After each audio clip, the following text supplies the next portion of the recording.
everyone. Welcome to Bosco Campus Vision.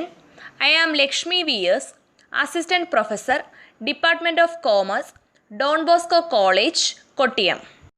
This is the 24th lecture on Income Tax Law and Practice 2. This lecture is based on capital gains, which is the second module in the subject Income Tax Law and Practice 2 for semester 3 students of BCom Tax Procedures and Practices.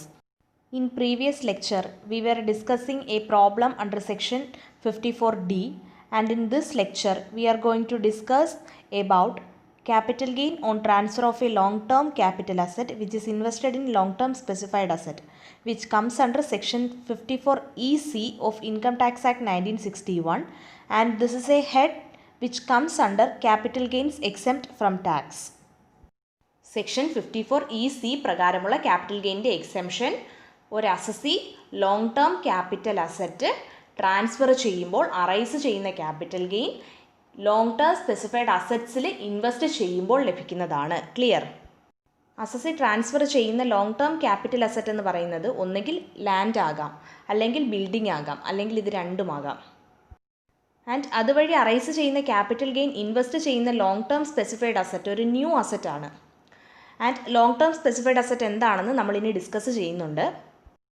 Section 54EC പ്രകാരമുള്ള capital ഗെയിനിൻ്റെ exemption claim ചെയ്യണമെങ്കിൽ എന്തൊക്കെ conditions ആണ് fulfil ചെയ്യേണ്ടത് എന്ന് നോക്കാം. First one, the new asset should be purchased within 6 months from the date of transfer. അതായത് ഈ പറഞ്ഞ long term capital asset transfer ചെയ്തതിന് ശേഷം 6 മാസത്തിനുള്ളിൽ പുതിയ അസറ്റായ long term specified asset purchase ചെയ്തിരിക്കണം. And the second one is, if the cost of the new asset is more than the amount of capital gain, the whole capital gain shall be exempt. If it is less, the amount invested shall be exempt. അതായത് ഇങ്ങനെ purchase ചെയ്യുന്ന new അസറ്റിൻ്റെ cost എന്ന് പറയുന്നത് ഈ long term capital asset transfer ചെയ്തപ്പോൾ arise ചെയ്ത amount of capital ഗെയിനിനേക്കാളും കൂടുതലാണ് എങ്കിൽ ഹോൾ ക്യാപിറ്റൽ ഗെയിനും എക്സെംഷൻ ലഭിക്കും. ഇനി ഇങ്ങനെ പർച്ചേസ് ചെയ്ത ന്യൂ അസറ്റിൻ്റെ കോസ്റ്റ് എന്ന് പറയുന്നത് ഈ long term capital asset transfer ചെയ്തപ്പോൾ അറൈസ് ചെയ്ത ക്യാപിറ്റൽ ഗെയിനിൻ്റെ എമൗണ്ടിനെക്കാട്ടിലും കുറവാണ് എങ്കിൽ എത്ര എമൗണ്ട് ആണോ ഇൻവെസ്റ്റ് ചെയ്തത് ആ എമൗണ്ടിനായിരിക്കും എക്സെംഷൻ ലഭിക്കുന്നത്. അതായത് എത്ര എമൗണ്ട് യൂസ് ചെയ്താണോ പുതിയ അസറ്റ് വാങ്ങിയത് ആ എമൗണ്ടിനായിരിക്കും എക്സെംഷൻ ലഭിക്കുന്നത്. Okay. Third one is, if the new asset is transferred or converted into money within 3 years of the date of acquisition, the exempted amount of capital gain shall be chargeable as long-term capital gain of the previous year in which the new asset is transferred. അതായത് ഈ വാങ്ങിയ new asset date of acquisition കഴിഞ്ഞ് 3 വർഷത്തിനുള്ളിൽ transfer ചെയ്യുകയോ അല്ലെങ്കിൽ convert ചെയ്ത് cash ആക്കുകയോ ചെയ്യുകയാണ് എങ്കിൽ എക്സെംപ്റ്റ് ചെയ്ത എമൗണ്ട് ഓഫ് ക്യാപിറ്റൽ ഗെയിൻ ഏത് പ്രീവിയസ് ഇയറിലാണോ ഈ ന്യൂ അസറ്റ് ട്രാൻസ്ഫർ ചെയ്തത് ആ പ്രീവിയസ് ഇയറിലെ ലോങ് ടേം ക്യാപിറ്റൽ ഗെയിനായിട്ട് ട്രീറ്റ് ചെയ്തുകൊണ്ട് ടാക്സ് ചെയ്യും. Clear? Fourth one is, capital gain resulting from the transfer of a depreciable asset under section 50 is eligible for deduction under section 54EC. അതായത് section 50 പ്രകാരമുള്ള ഒരു depreciable അസറ്റിൻ്റെ ട്രാൻസ്ഫറിൽ arise ചെയ്യുന്ന capital gain ആണെങ്കിൽ ആ ക്യാപിറ്റൽ ഗെയിൻ സെക്ഷൻ 54EC പ്രകാരമുള്ള ഡിഡക്ഷനും eligible ആണ്.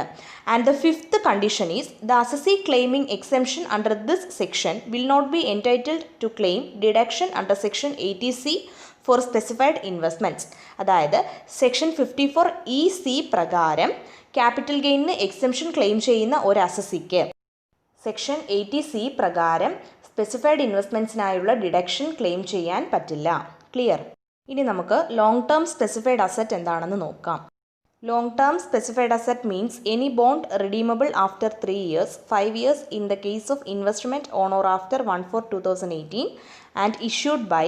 ലോങ് ടേം സ്പെസിഫൈഡ് അസറ്റ് എന്ന് പറയുന്നത് 3 yearsന് ശേഷം റിഡീമബിൾ ആകുന്നതും ഇനി പറയുന്ന കോർപ്പറേഷൻസോ അതോറിറ്റീസോ ഇഷ്യൂ ചെയ്യുന്നതുമായ ഏതൊരു ബോണ്ടുമാണ്. ആൻഡ് ഈ പറഞ്ഞ ബോണ്ടിൽ 1/4/2018 അതിന് ശേഷമോ ആണ് ഇൻവെസ്റ്റ്മെൻറ്റ് നടത്തുന്നത് എങ്കിൽ 3 yearsന് ശേഷം റിഡീമബിൾ ആകുന്ന ബോണ്ട് എന്നുള്ളത് 5 yearsന് ശേഷം റിഡീമബിൾ ആകുന്ന ബോണ്ട് എന്നാകും. ക്ലിയർ? ഇനി പറയുന്ന കോർപ്പറേഷൻസിലും അതോറിറ്റീസിലും ഏതുമാകാം ഈ ബോണ്ട് ഇഷ്യൂ ചെയ്യുന്നത്. First one is the national highways authority of India, or second one is the rural electrification corporation limited, or the third one the power finance corporation of India. And ഈ കോർപ്പറേഷൻ്റെ കേസിൽ 15/6/2017 അതിന് ശേഷമോ issue ചെയ്യുന്ന ബോണ്ടാണ് long term specified asset. Or fourth one is the Indian railway finance corporation. And ഈ കോർപ്പറേഷൻ്റെ കേസിൽ 8/8/2017 അതിന് ശേഷമോ ഇഷ്യൂ ചെയ്യുന്ന ബോണ്ടാണ് long term specified asset. And or any other notified bond, അതായത് ഏതൊരു നോട്ടിഫൈഡ് ബോണ്ടും ലോങ് ടേം സ്പെസിഫൈഡ് അസറ്റ് ആണ്. Ceiling limit. From the previous year 2007-8 onwards, there is a ceiling limit on investment by an assessee in such long-term specified assets. അതായത് 2007-8 previous year മുതൽ ഈ പറഞ്ഞ specified അസറ്റുകളിൽ assessee നടത്തുന്ന ഇൻവെസ്റ്റ്മെൻറ്റിന് ഒരു ceiling limit ഉണ്ട്. The investments in such specified assets on or after first day of April 2007 shall not exceed 50 lakh rupees in a financial year to avail exemption under section 54EC. അതായത് section 54EC പ്രകാരമുള്ള exemption avail ചെയ്യുന്നതിനായി first day of April 2007 അതിനുശേഷമോ ഈ പറഞ്ഞ specified അസറ്റ്സുകളിൽ നടത്തുന്ന ഇൻവെസ്റ്റ്മെൻറ്റ്സിൻ്റെ amount എന്ന് പറയുന്നത് ഒരു financial ഇയറിൽ 50 lakh rupeesനെ എക്സീഡ് ചെയ്യാൻ പാടില്ല. Investment under section 54EC shall not be included under section 80C for availing deduction from gross total income. അതായത് സെക്ഷൻ 54EC പ്രകാരമുള്ള ഇൻവെസ്റ്റ്മെൻറ്റിനെ ഗ്രോസ് ടോട്ടൽ ഇൻകത്തിൽ നിന്നുമുള്ള ഡിഡക്ഷൻ അവെയിൽ ചെയ്യുന്നതിനായുള്ള സെക്ഷൻ 80Cയിൽ ഇൻക്ലൂഡ് ചെയ്തിട്ടില്ല. അതായത് ഗ്രോസ് ടോട്ടൽ ഇൻകത്തിൽ നിന്നുള്ള ഡിഡക്ഷൻ്റെ ഒരു സെക്ഷനാണ് 80C. സെക്ഷൻ 54ECയിൽ വരുന്ന ഇൻവെസ്റ്റ്മെൻറ്റ് സെക്ഷൻ 80Cയിൽ വരില്ല. ഓക്കെ.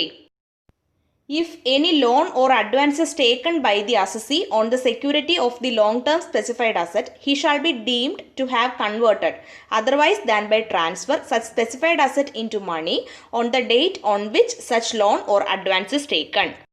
അതായത് ഈ പറഞ്ഞ ലോങ് ടേം സ്പെസിഫൈഡ് അസറ്റിൻ്റെ സെക്യൂരിറ്റിയിൽ അസസി ഒരു ലോണോ അഡ്വാൻസോ എടുക്കുകയാണ് എങ്കിൽ ഈ അസസി ഈ ലോണോ അഡ്വാൻസോ എടുത്ത ഡേറ്റിന് അസസി ഈ ലോങ് ടേം സ്പെസിഫൈഡ് അസറ്റിനെ ട്രാൻസ്ഫറിലൂടെ അല്ലാതെ കൺവേർട്ട് ചെയ്ത് ക്യാഷ് ആക്കിയതായി ഡീം ചെയ്യും. Clear? An assessee is entitled to exemption under section 54EC even on the transfer of building on which depreciation had been allowed held for more than 36 months if the capital gain is invested in long term specified asset. അതായത് ഒരു assessee depreciation hello ചെയ്തതും 36 മന്ത്സിൽ കൂടുതൽ held ചെയ്തതുമായ ഒരു building transfer ചെയ്യുമ്പോൾ arise ചെയ്യുന്ന capital gain ഒരു long term specified അസറ്റിൽ invest ചെയ്യുകയാണ് എങ്കിൽ ആ ക്യാപിറ്റൽ ഗെയിനിനും സെക്ഷൻ 54EC പ്രകാരമുള്ള എക്സെംഷൻ ഈ അസസിക്ക് ക്ലെയിം ചെയ്യാവുന്നതാണ്. Clear? We will discuss a problem under section 54EC in the next lecture. Thank you.